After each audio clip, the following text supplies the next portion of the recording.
Hema committee report പുറത്തുവിടുന്നത് താൽക്കാലികമായി തടഞ്ഞ് ഹൈക്കോടതി. ഒരാഴ്ചത്തേക്കാണ് സ്റ്റേ. 3:30 റിപ്പോർട്ട് പുറത്തുവിടാനിരിക്കുകയാണ് ഹൈക്കോടതിയുടെ നടപടി. വിവരങ്ങളുമായി കൊച്ചിയിൽ നിന്നും നിയമകാര്യ ലേഖിക രേഷ്മ ബാബു ചേരുന്നു. രേഷ്മ, 3:30 റിപ്പോർട്ട് പുറത്തുവിടും. അതും റിപ്പോർട്ടിലെ ചില പേജുകളൊക്കെ മാറ്റിക്കൊണ്ടാണ് പുറത്തുവിടുക എന്നാണ് പറഞ്ഞത്. പക്ഷേ അതിനെതിരെ ഹൈക്കോടതിയിൽ ഹർജിക്കാരൻ പോയി. ഇപ്പോൾ തൽക്കാലത്തേക്ക് പുറത്ത് വിടരുത് എന്നാണ് കോടതിയുടെ നിർദ്ദേശം. എന്തടിസ്ഥാനത്തിലാണ് കോടതി ഇത്തരത്തിലൊരു സ്റ്റേ പുറപ്പെടുവിച്ചിരിക്കുന്നത്?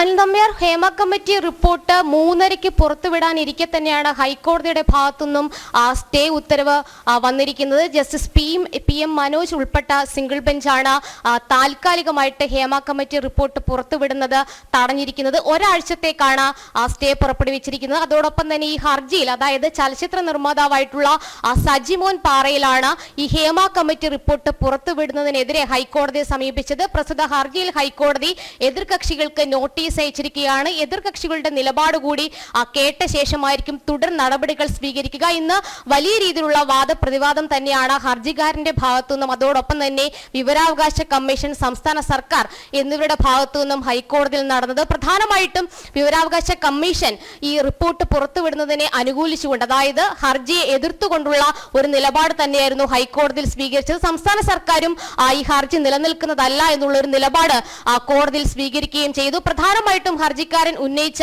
വാദങ്ങൾ എന്ന് പറയുന്നത് ചലച്ചിത്ര മേഖലയെ ആകെ തന്നെ ദോഷകരമായി ബാധിച്ചേക്കും. മാത്രവുമല്ല, ഈ പലരുടെയും സ്വകാര്യത സംബന്ധിച്ചുള്ള വിവരങ്ങൾ ഈ റിപ്പോർട്ടിലുണ്ട്. അതുകൊണ്ട് തന്നെ സ്വകാര്യതയെ ബാധിക്കുന്ന വിഷയമായതിനാൽ തന്നെ ഈ റിപ്പോർട്ട് യാതൊരു കാരണവശാലും പുറത്തുവിടരുത്. അടിയന്തരമായിട്ട് തന്നെ ഈ റിപ്പോർട്ട് പുറത്തുവിടുന്ന തുടർ നടപടികൾ സംബന്ധിച്ചുള്ള കാര്യങ്ങളിൽ ഒരു സ്റ്റേ വേണമെന്നുള്ള ഒരു നിലപാടും അല്ലെങ്കിൽ അത്തരമൊരു ആവശ്യവും ഹർജിക്കാരൻ ഹൈക്കോടതിയിൽ സ്വീകരിച്ചിരുന്നു. എന്തായാലും 3:30 ഈ റിപ്പോർട്ട് പുറത്തുവിടുമെന്നുള്ള കാര്യം ഹർജിക്കാരന്റെ അഭിഭാഷകൻ ഹൈക്കോടതിയിൽ മുന്നോട്ട് വെച്ചിരുന്നു. അക്കാര്യം അറിയിക്കുകയും ചെയ്തിരുന്നു. അതിന്റെ അടിസ്ഥാനത്തിലാണ് ഈ പ്രാഥമികമായിട്ട് വാദം കേട്ടതിന് ശേഷം ഈ താൽക്കാലികമായിട്ട് തന്നെ റിപ്പോർട്ട് പുറത്തുവിടുന്ന നടപടി ഹൈക്കോടതി തടഞ്ഞിരിക്കുന്നത്. ഒരാഴ്ചയ്ക്ക് ശേഷം ഈ ഹർജി ഹൈക്കോടതി വീണ്ടും പരിഗണിക്കുന്നുണ്ട്. പ്രധാനമായിട്ടും വിവരാവകാശ കമ്മീഷൻ ഹൈക്കോടതിയിൽ ഉന്നയിച്ച വാദഗതികൾ എന്ന് പറയുന്നത് ഈ അപ്പീൽ അപേക്ഷകരിൽ ഒന്നും തന്നെ, അല്ലെങ്കിൽ ഈ അപ്പീൽ സമർപ്പിച്ചവർ എന്ന് പറയുന്നത് ഈ നടപടിക്രമങ്ങളുടെ ഭാഗമായിട്ടുള്ള വ്യക്തികളല്ല. മാത്രവുമല്ല,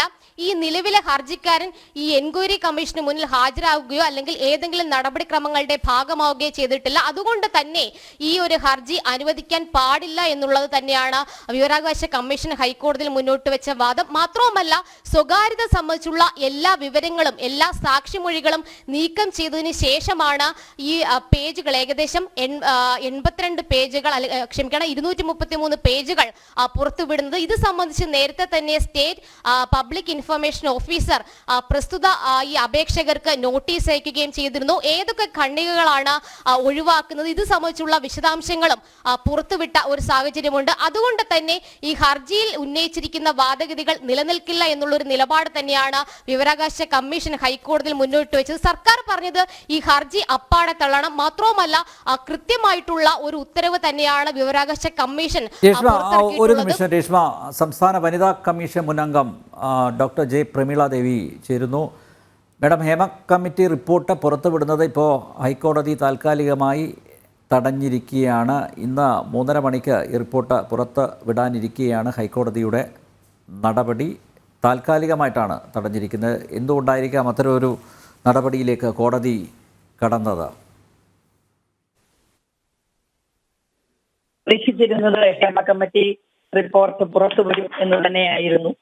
ഹേമ കമ്മിറ്റി റിപ്പോർട്ട് വളരെ സുപ്രധാനമായ ചില മാറ്റങ്ങൾക്കും ചില തിരിച്ചറിവുകൾക്കും കാരണമാകുമെന്നുള്ളത് കൊണ്ട് വളരെ ആകാംക്ഷയോടെയാണ് കേരളം ആ ഉത്തരവിനെ, ആ റിപ്പോർട്ടിനെ പ്രതീക്ഷാ നിർഭരരായി നോക്കിക്കണ്ടത്.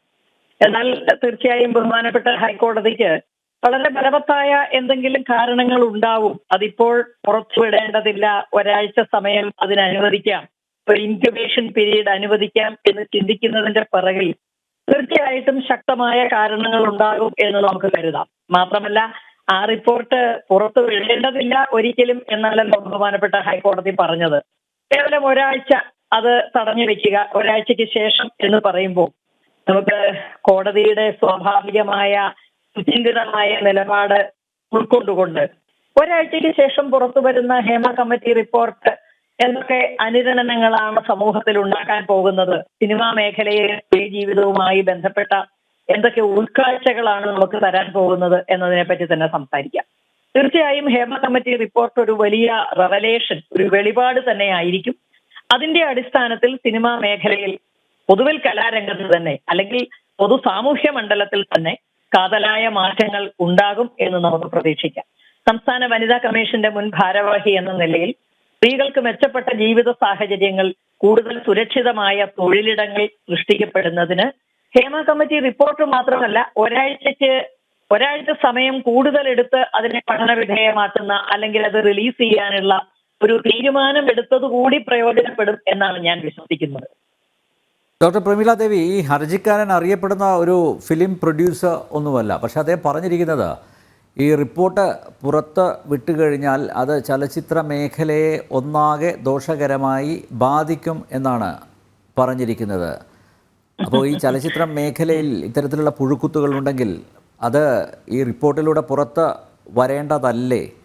അപ്പോൾ ഒരു ചലച്ചിത്ര മേഖലയിൽ ഒരു ശുദ്ധീകരണത്തിന് ഒരുപക്ഷെ ഈ റിപ്പോർട്ട് പുറത്തു വന്നു കഴിഞ്ഞാൽ ഒരുപക്ഷെ നാന്ദി കുറിക്കും എന്നല്ലേ മനസ്സിലാക്കേണ്ടത്. അതിന് ഈ ഫിലിം പ്രൊഡ്യൂസർ തടസ്സം നിൽക്കുന്നത് എന്തിനാണ് എന്ന് മനസ്സിലാകുന്നില്ല. ഒരുപക്ഷെ മറ്റാരെങ്കിലും ഈ ഹർജിക്കാരനെ ഇറക്കിയതായിരിക്കും എന്നല്ലേ സംശയിക്കേണ്ടത്. അല്ലെ, നമുക്ക് അത്തരത്തിലുള്ള സംശയങ്ങൾക്കൊക്കെ സാധ്യതയുണ്ട്. ഹർജിക്കാരൻ ആരുടെയെങ്കിലും മറ്റാരുടെയെങ്കിലും ബിനാമിയാണോ, അല്ലെങ്കിൽ ഹർജിക്കാരൻ അതിനകത്ത് പ്രത്യേകമായി എന്തെങ്കിലും ഒളിച്ചു വെക്കപ്പെടണമെന്ന ആഗ്രഹമുണ്ടോ, ഇതിനെക്കുറിച്ചൊക്കെ നമുക്ക് സംശയങ്ങൾ സ്വാഭാവികമാണ്. ഞാൻ പറഞ്ഞത് ഹൈക്കോടതി അങ്ങനെ ഒരു തീരുമാനമെടുത്തത് കാരണം ബഹുമാനപ്പെട്ട ഹൈക്കോടതി ഇവിടുത്തെ സിനിമാ മേഖലയിലെ സ്ത്രീ ജീവിതത്തെ അരക്ഷിതത്വപ്പെടുത്താൻ ഒരു കാരണവശാലും ആഗ്രഹിക്കുകയില്ലെന്ന് മാത്രമല്ല, മെച്ചപ്പെട്ട തൊഴിൽ സാഹചര്യങ്ങൾ സൃഷ്ടിക്കാൻ അത് പ്രതിജ്ഞാബദ്ധം കൂടിയാണ്. അപ്പോ ഹർജിക്കാരന്റെ താല്പര്യം, അയാളുടെ സങ്കുചിതമായ ആവശ്യം എന്തു തന്നെയായിരുന്നാലും അല്ലെങ്കിൽ അയാൾക്ക് പിന്നിൽ മറ്റാര് തന്നെ ഉണ്ടായിരുന്നാലും ഹൈക്കോടതി ഇത്തരത്തിലൊരു തീരുമാനമെടുത്തത് ഹർജിക്കാരൻ പറയും പോലെ സിനിമാ മേഖലയെ ഒട്ടാകെ തകർന്നു പോകും എന്ന് ഭയപ്പെട്ടിട്ടായിരിക്കില്ല. ഹൈക്കോടതിക്ക് അതിന്റെ പിറകിൽ ഒരു സോളിഡ് റീസൺ ഉണ്ടായിരിക്കും. ആ സോളിഡ് റീസണിന്റെ അടിസ്ഥാനത്തിൽ ഒരാഴ്ച സമയം മാത്രമാണ് ഇത് പുറത്തു വിടുന്നതിന് ഹൈക്കോടതി ഒഴിവ് കണ്ടിരിക്കുന്നത്. ഒരാഴ്ചയ്ക്ക് ശേഷം, ഒരാഴ്ച വളരെ പെട്ടെന്ന് പോകുന്ന സമയമാണ്. അതിനുശേഷം ആപാദചൂടം സിനിമാ മേഖല ശുദ്ധീകരണ പ്രക്രിയയ്ക്ക് വിധേയമാകാവുന്ന തരത്തിൽ ഹേമ കമ്മീഷൻ റിപ്പോർട്ട് പുറത്തു വരികയും അത് വലിയ മാറ്റങ്ങൾക്ക് തുടക്കം കുറിക്കുകയും ചെയ്യുമെന്ന പ്രത്യാശ നിർഭരമായ നിലപാട് തന്നെയാണ് എനിക്കിപ്പോഴും ഉള്ളത്. ഒറ്റ കാര്യം കൂടി ഡോക്ടർ പ്രമീള ദേവി, ഇപ്പോൾ 62 പേജുകൾ ഒഴിവാക്കി റിപ്പോർട്ട് പുറത്തുവിടാനാണ് സർക്കാർ തീരുമാനിച്ചിരിക്കുന്നത്. ഈ 62 പേജുകൾ ഒഴിവാക്കേണ്ട ആവശ്യമുണ്ടോ? എല്ലാം പുറത്തു വരട്ടെ, എല്ലാവരും അറിയട്ടെ. തീർച്ചയായും എല്ലാം പുറത്തു വരികയും എല്ലാവരും അറിയുകയും എല്ലാ ഒളിച്ചുവെക്കലുകൾക്കും വിരാമം ഉണ്ടാവുകയും തന്നെയാണ് നമ്മുടെ ആവശ്യം. കാരണം സിനിമാ മേഖലയും മറ്റേതൊരു മേഖല പോലെ തന്നെ സ്ത്രീകൾ, അനേകായിരം സ്ത്രീകൾ പണിയെടുക്കുന്ന ഇടമാണ്. അവർക്ക് മറ്റേതൊരു തൊഴിൽ മേഖലയിലും ഉള്ളത്ര സംരക്ഷണം, സുരക്ഷിതത്വം ഉറപ്പാക്കേണ്ടത് വളരെ നിർബന്ധമായ ഒരു കാര്യമാണ്. ഒരു കാലത്ത് സിനിമയിലേക്ക് അഭിനയിക്കാൻ പോകുന്ന പെൺകുട്ടികളെയും സ്ത്രീകളെയും മോശപ്പെട്ട കണ്ണോടെയാണ് നമ്മുടെ സമൂഹം കണ്ടിരുന്നതെന്നറിയാം. ഇന്ന് അത് കലയുടെ ഏറ്റവും ഉദാത്തമായ, ഏറ്റവും പോപ്പുലറായ, the most popular art form ആയി മാറിയത് കൊണ്ട് ആളുകൾ അങ്ങനെയല്ല കാണുന്നത്. പക്ഷെ കാലാനുസൃതമായ മാറ്റങ്ങൾ അവരുടെ അനുഭവത്തിൽ ഉണ്ടാകുന്നില്ലെങ്കിൽ അതിന് വിരാമം ഉണ്ടായേ തീരൂ. അതുകൊണ്ട് സമ്പൂർണമായ റിപ്പോർട്ട് തന്നെയാണ് പുറത്തു വരേണ്ടത്. അതിൽ ഒളിച്ചു വെക്കലുകളോ മറച്ചു വെക്കലുകളോ വെട്ടിത്തിരുത്തലുകളോ ഒന്നും ആവശ്യമില്ല. Hema committee report as such should be publish, should be for the public എന്ന് തന്നെയാണ് എനിക്ക് കാര്യത്തിൽ പറയാനുള്ളത്. സർക്കാർ അതിനകത്ത് ഒരു തരത്തിലുള്ള മറച്ചു പിടിക്കലിനും ശ്രമിക്കരുത് എന്നുകൂടി ഞാൻ ആഗ്രഹിക്കുന്നു. യെസ്, വളരെയധികം നന്ദി ഡോക്ടർ ജെ പ്രമീള ദേവി ഈ ഘട്ടത്തിൽ പ്രതികരിച്ചത്. ഞാൻ വീണ്ടും രേഷ്മയിലേക്ക് പോവുകയാണ്. രേഷ്മ, ഈ ഹർജിക്കാരൻ അയാൾ ചലച്ചിത്ര മേഖലയെ അറിയപ്പെടുന്ന ഒരു നിർമ്മാതാവ് ഒന്നുമല്ല. ഈ നിർമ്മാതാവിനെ ആരെങ്കിലും ഇറക്കിയതാണോ? നിർമ്മാതാവ് ആരുടെയെങ്കിലും ബിനാമിയായിട്ടാണോ ഹൈക്കോടതി വന്നിരിക്കുന്നത്?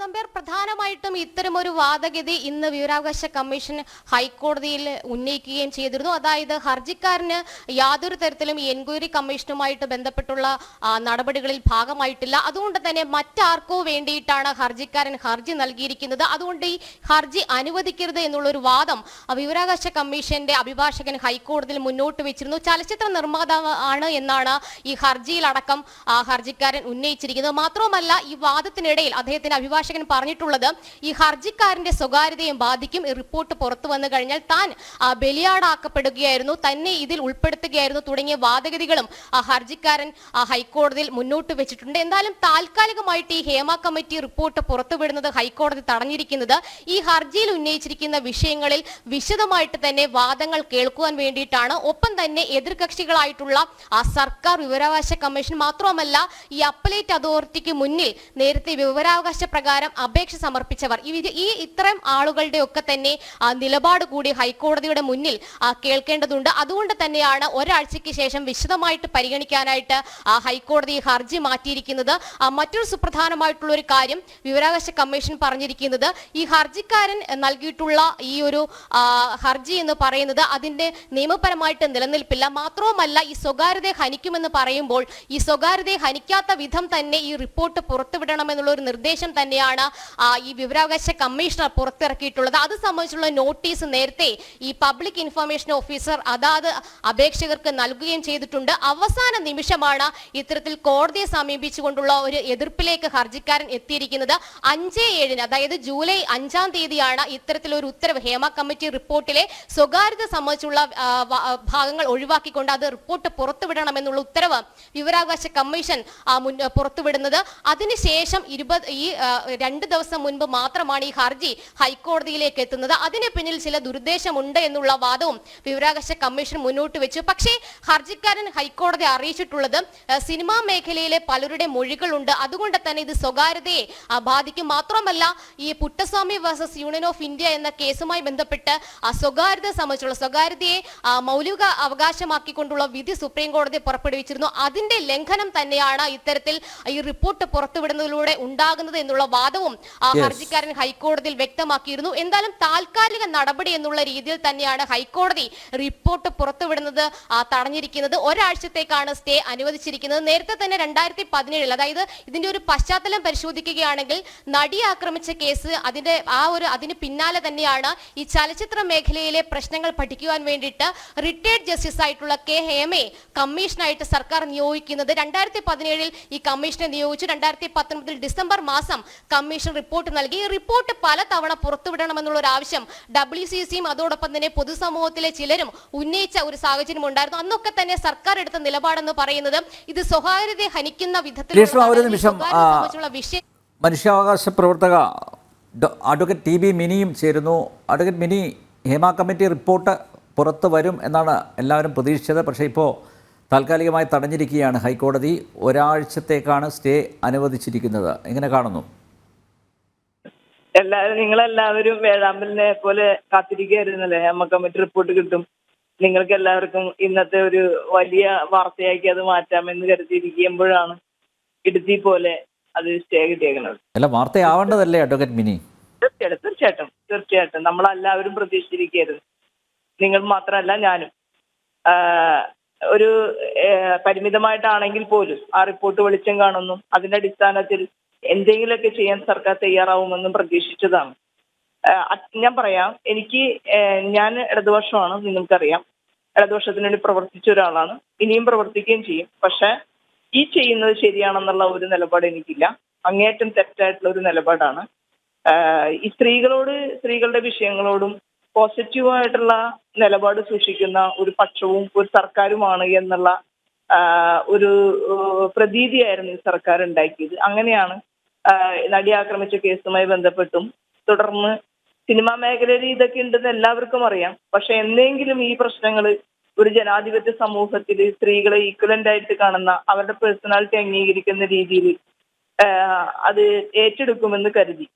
പക്ഷെ ആ സർക്കാരിനെ സംബന്ധിച്ച് സ്ത്രീകളുടെ ഇത്തരം വിഷയങ്ങളെക്കാൾ അത് ചെയ്ത സ്ത്രീകളെ അല്ലെങ്കിൽ ഏതെങ്കിലും തരത്തിൽ നമുക്കിപ്പോൾ അറിയില്ല, റിപ്പോർട്ട് കാണാത്തടത്തോളം കാലം പക്ഷെ എന്തായാലും സിനിമാ മേഖലയിൽ നിലനിൽക്കുന്ന ഇത്തരം സ്ത്രീവിരുദ്ധമായിട്ടുള്ള നിലപാടുകൾ പരിഹരിക്കുന്നതിനോ സ്ത്രീകൾക്ക് അന്തസ്സോടുകൂടി ഈ മേഖലയിൽ ജോലി ചെയ്യുന്നതിന് കഴിയാത്ത ഒരു സാഹചര്യം നിലനിർത്തി കൊണ്ടുപോകുന്നു എന്നതാണ് നമ്മൾ മനസ്സിലാക്കേണ്ടത്. ഈ റിപ്പോർട്ട് സർക്കാർ നേരത്തെ പുറത്തുവിടേണ്ടതായിരുന്നു. ഇപ്പൊ വിവരാവകാശ കമ്മീഷൻ ഇടപെട്ട് അതിലെ മറ്റു പല കാര്യങ്ങളും ഒഴിവാക്കി ഒക്കെ ആണെങ്കിൽ പോലും പുറത്തു വിടാതിരിക്കുന്നതിന് വേണ്ടി ഇപ്പൊ പ്രൊഡ്യൂസേഴ്സ് അസോസിയേഷൻ ഒക്കെ ആണെങ്കിൽ പോലും ഇതിന്റെ ഒക്കെ പിന്നിൽ ഇതുമായി ബന്ധപ്പെട്ട വൃന്ദങ്ങളൊക്കെ ഉണ്ട്. അവ സർക്കാരിന് വേണമെങ്കിൽ ഇന്ന് തന്നെ പുറത്തുവിടണമെന്നില്ല, ഇന്നലെ വിടാമായിരുന്നു. അപ്പൊ അത് അവർക്ക് താല്പര്യമില്ലാത്തത് കൊണ്ടാണ് ഇപ്പൊ കോടതിയുടെയും കൂടി ഒരു ഇടപെടൽ. എന്തായാലും എനിക്കൊരു വിശ്വാസമുണ്ട്, കോടതി ഇപ്പൊ ഇന്ററിം സ്റ്റേ കൊടുത്തിട്ടുണ്ടെങ്കിലും അത് കോടതി അനുവദിക്കാതിരിക്കില്ല എന്ന് തന്നെയാണ് ഞാൻ വിശ്വസിക്കുന്നത്. എങ്കിലും ഇത്തരത്തിൽ ഏറ്റവും ലേറ്റസ്റ്റ് ആയിട്ടുള്ള ഇത്തരം 4 വർഷങ്ങൾക്ക് ശേഷം ഈ ഒരു റിപ്പോർട്ട് ഇപ്പൊ പുറത്തുവിടുന്ന സമയത്ത് അതിന് സ്റ്റേ ചെയ്യിക്കേണ്ട കാര്യമില്ല. അങ്ങനെയാണെങ്കിൽ പൊതുജനങ്ങളുടെ പണം ഉപയോഗിച്ച് ഇത്തരം ഒരു കമ്മിറ്റിനെ വെച്ച് 1.5 കോടി രൂപയോളം ചെലവഴിച്ച് ആ കൊടുത്ത പൈസ തിരിച്ചു പിടിക്കണം. ജനങ്ങളുടെ പണത്തിനും ജനങ്ങളുടെ ഈ റവന്യൂവിനും യാതൊരു വിലയില്ലാത്ത രീതിയിൽ ഇങ്ങനെ വലിച്ചെറിയുന്ന രീതി ഉണ്ടല്ലോ, അതിന് നമ്മൾ അതിശക്തമായി എതിർക്കേണ്ടതാണ്. ഓരോരോ കമ്മിറ്റികൾ അവരവരെ ഇഷ്ടക്കാരെ ഓരോരോ കാര്യങ്ങൾക്ക് വേണ്ടി വെക്കുക, അവർക്ക് കോടികൾ കൊടുക്കുക, അത് കഴിഞ്ഞിട്ട് ഖജനാവിന് പൈസ ഇല്ല എന്ന് പറയാ. ഈ രീതി ശരിയല്ല. പ്രത്യേകിച്ച് സ്ത്രീകളുടെ വിഷയത്തിൽ ഹേമ കമ്മിറ്റി റിപ്പോർട്ട് അത് കൊടുത്തപ്പോൾ തന്നെ അത് പുറത്തു വിടേണ്ടതായിരുന്നു. അതെ, അല്ല തീർച്ചയായും. എന്തായാലും തെറ്റ് ചെയ്തിട്ടുള്ളവർ മാത്രം പേടിച്ചാൽ മതിയല്ലോ അല്ലേ? മാന്യന്മാരുടെ മുഖം മൂടി അഴിഞ്ഞു വീഴട്ടെ. അതിനെന്തിനാണ് സർക്കാർ തടസ്സം നിൽക്കുന്നതെന്നുള്ളതാണ്. സർക്കാർ തന്നെ നേരത്തെ ഈ റിപ്പോർട്ട് പ്രസിദ്ധീകരിക്കേണ്ടതായിരുന്നു. തീർച്ചയായിട്ടും സർക്കാർ ഇപ്പോഴും പ്രസിദ്ധീകരിക്കേണ്ടതായിരുന്നു. ഇപ്പോഴല്ല, നേരത്തെ കൊടുത്ത അപ്പോൾ തന്നെ ആ റിപ്പോർട്ട് പ്രസിദ്ധീകരിക്കേണ്ടതായിരുന്നു. ഇപ്പൊ ഞാൻ പറയട്ടെ, എത്രയോ പ്രധാനപ്പെട്ട വ്യക്തികളെ ഈ നമ്മുടെ മീറ്റു ഇതായിട്ട് ബന്ധപ്പെട്ടുകൊണ്ട് നമ്മളൊക്കെ വലിയ രീതിയിൽ ആദരിച്ചുകൊണ്ടിരുന്ന പല ആളുകളും മീറ്റൂല് പെട്ടഞ്ഞു വീണ് നമ്മൾ കണ്ടതാണ്. അപ്പൊ അത് തെറ്റ് ചെയ്തിട്ടുണ്ടെങ്കിൽ എന്തിനവരെ സംരക്ഷിക്കണം? അവർക്കറിയാലോ ഒരു പെൺകുട്ടീനെ അല്ലെങ്കിൽ സ്ത്രീകളെ ഇത്തരത്തിൽ ചെയ്യുന്നത് തെറ്റാണ്. അതേസമയം അതൊരു ഒറ്റ കാര്യം മാത്രമേ ഉള്ളൂ, ഒരു പുരുഷനെ ബ്ലാക്ക്മെയിൽ ചെയ്യാൻ വേണ്ടി തെറ്റായ രീതിയിൽ ഇത്തരം പരാതികൾ കൊടുക്കപ്പെട്ടിട്ടുണ്ടോ എന്നുള്ളതാണ്. ഈ പരാതിയുടെ അടിസ്ഥാനത്തിൽ തുടർ കേസുകൾ സാധ്യതയുണ്ടോ എന്നുള്ളതാണ്. അങ്ങനെയുള്ള കാര്യങ്ങൾ ഒഴിവാക്കി അങ്ങനെ കേസ് കൊടുക്കണം എന്നുണ്ടെങ്കിൽ ആളുകൾ പ്രൈവറ്റ് അന്യായമോ അല്ലെങ്കിൽ പോലീസ് സ്റ്റേഷനിൽ കംപ്ലൈന്റ് കൊടുക്കണം. പിന്നെ സ്ത്രീകളെ സംബന്ധിച്ച് ഇതൊക്കെ ചിലപ്പോൾ പുറത്തു പറയാൻ കഴിയാത്ത സാഹചര്യത്തിലാണല്ലോ ഒരു കമ്മീഷന്റെ മുൻപാകെ രഹസ്യമായിട്ട് കൊടുക്കുന്നത്. ആ സ്ത്രീകൾക്ക് പോലും ഒരുപക്ഷെ ഇവർക്കെതിരായിട്ട് ഇങ്ങനെ കംപ്ലൈന്റ് ഒന്നും പോകണമെന്ന് ഒരു ആഗ്രഹം ഉണ്ടാവില്ല. പക്ഷെ ഞങ്ങൾ എന്നെ പോലുള്ള ആളുകൾ ആഗ്രഹിക്കുന്നത് ഇനി നാളെ മുതലെങ്കിലും ഈ റിപ്പോർട്ട് സബ്മിറ്റ് ചെയ്തതിന്റെ പിറ്റേ ദിവസം മുതലെങ്കിലും ഇത്തരം പ്രശ്നങ്ങൾ ഉണ്ടെന്ന് മനസ്സിലാക്കി അതിനെ സോർട്ട് ഔട്ട് ചെയ്യാനും ഇല്ലാതാക്കുന്നതിനുള്ള നിയമനിർമ്മാണങ്ങൾ സർക്കാരിന്റെ ഭാഗത്തുനിന്ന് ഉണ്ടാവണമായിരുന്നു. ഈ റിപ്പോർട്ട് ഒന്നും പുറത്തുവിട്ടില്ലെങ്കിലും റെക്കമെൻഡേഷൻസ് ഉണ്ടല്ലോ, ആ റെക്കമെൻഡേഷന്റെ അടിസ്ഥാനത്തിൽ ഫർദർ ആയിട്ട് ഒരു സ്ത്രീക്കുമെതിരെ ഈ സിനിമാ മേഖലയായിട്ട് ബന്ധപ്പെട്ട് അവർ പ്രവർത്തിക്കുന്ന സ്ഥലങ്ങളായിട്ട് ബന്ധപ്പെട്ടുകൊണ്ട് ഒരു തരത്തിലുള്ള പ്രശ്നങ്ങളും ഇല്ലാതിരിക്കാനായിട്ട് ബയാസ്ഡ് ആയിട്ടുള്ള പെരുമാറ്റങ്ങളോ അല്ലെ ഡിസ്ക്രിമിനേഷൻസോ അല്ലെങ്കിൽ അവരെ സെക്ച്വലിയും മൊളസ്റ്റ് ചെയ്യേണ്ട പ്രവർത്തനങ്ങളോ അത്തരം കാര്യങ്ങൾ ഇല്ലാത്ത നിലയിലേക്ക് കാര്യങ്ങൾ ചെയ്യാൻ സർക്കാർ തയ്യാറാവണമായിരുന്നു. അല്ലാതെ സർക്കാർ ഇപ്പൊ എന്ത് സ്ത്രീകളെ പ്രൊട്ടക്ട് ചെയ്യണമെന്ന് പറയണത്? ഏത് സ്ത്രീകളെയാണ് പ്രൊട്ടക്ട് ചെയ്യണമെന്ന് നമ്മൾ പറയണത്? ആരെയാണ് പ്രൊട്ടക്ട് ചെയ്യണത്? ഈ സ്ത്രീകളെ ഉപദ്രവിച്ച ആളുകളെ പ്രൊട്ടക്ട് ചെയ്യണതിനെ സ്ത്രീകളെ പ്രൊട്ടക്ട് ചെയ്യണമെന്ന് പറയാൻ പറ്റുമോ? ഞാൻ അതിനെതിരാണ്. യെസ്, നന്ദി അഡ്വക്കേറ്റ് മിനി ശക്തമായി പ്രതികരിച്ചതിന്. ഹേമ കമ്മിറ്റി റിപ്പോർട്ട് പുറത്തുവിടുന്നത് താൽക്കാലികമായി ഹൈക്കോടതി തടഞ്ഞിരിക്കുന്നു. ഒരാഴ്ചത്തേക്കാണ് സ്റ്റേ. 3:30 റിപ്പോർട്ട് പുറത്തുവിടാനിരിക്കുകയാണ് ഹൈക്കോടതിയുടെ നടപടി. രേഷ്മ ബാബുവാണ് വിവരങ്ങൾ നൽകിയത്.